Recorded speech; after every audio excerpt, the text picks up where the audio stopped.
خاوەن پێداویستە تایبەتیەکان نزیکەی 5 مانگ دەبێت تا ئیسە موچەیان وەرنەگرتووە.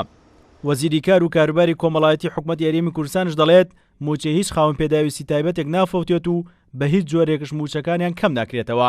وەزیری کار ئەوەش ئاشکرا دەکات لیژنەیەک بۆ ڕێخستنەوەی موچەی خاوەن پێداویستە تایبەتەکان پێکێنراوە و لە ماوەی 90 ڕۆژدا پشکنین بۆ سەرجەم کەم ئەندامان دەکرێت و دواتر ئەوانەی شایستەن موچەی خۆیان وەردەگرن. ئێمە ئێستا 90 ڕۆژمان لەبەردەستە کەوا لەم ماوە پشکنین بۆ تەواوی ئەم شەریحەوە لەگەڵ چاودێری خێزانە بکەین کە لیژانی تایبەت لەو 90 ڕۆژە پێک دەهێنرێ و لێرە دڵنیاتان دەکەمەوە کەوا موچە هیچ کەم ئەندامی ڕاستەقینە نەدەبڕێ و نەکەمیش دەکرێتەوە و ئستحقاقی خۆشیان لە کاتی خۆیاندا وەردەگرن، بەڵام دەبێ ئەم لیژنەیە لە زووترین کات کارەکانی خۆی ئەنجام بدە و لە کاتی ئێستادا ئەنجومەنی وەزیران بڕەپارەیەکی بۆ تەرخان کردوون، بەڵام ئەو بڕەپارەیە کەمە.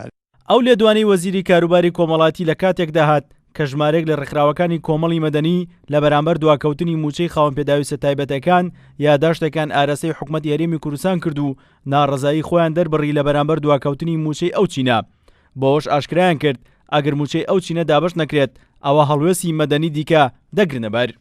بە زووترین کات دەست بکرێت بە دابشکردنی موچەی خاوەن پێداویستەکانی تایبەت لە ئەگەری جێبەجێنەکردن داواکاریەکان ئێمە وەکو لیژنەیەک لە ڕێکخراوەکانی مەدەنی هەموو ڕێکارێکی مەدەنی و یاسایی دەگرینە بەر بۆ پێدانی موچەی کەمەندامان دژی هەراوڵێک دەوەستنەوە بۆ کەمکردنەوەی یان بڕینی موچەکان. بە جۆرەی ئامارەکانی وەزارەتی کار و کاروباری کۆمەڵایەتی حکوومەت یاریمی کوردستان نزیکەی 111,000 خاوەن پێداویستی تایبەت لە هەرێمی کوردستان هەیە، بەڵام دوای چاکسازیەکانی ئەو وەزارەتە لە ئێستادا 19,000 کەس لەو لیستە دەرهێنراوە بەهۆی ئەوەی خاوەن پێداویستی تایبەت نەبوونە.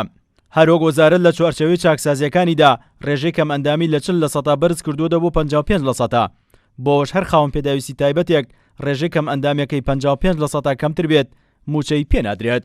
سیروح حوسێن، کورسان نیوز، هەولێر.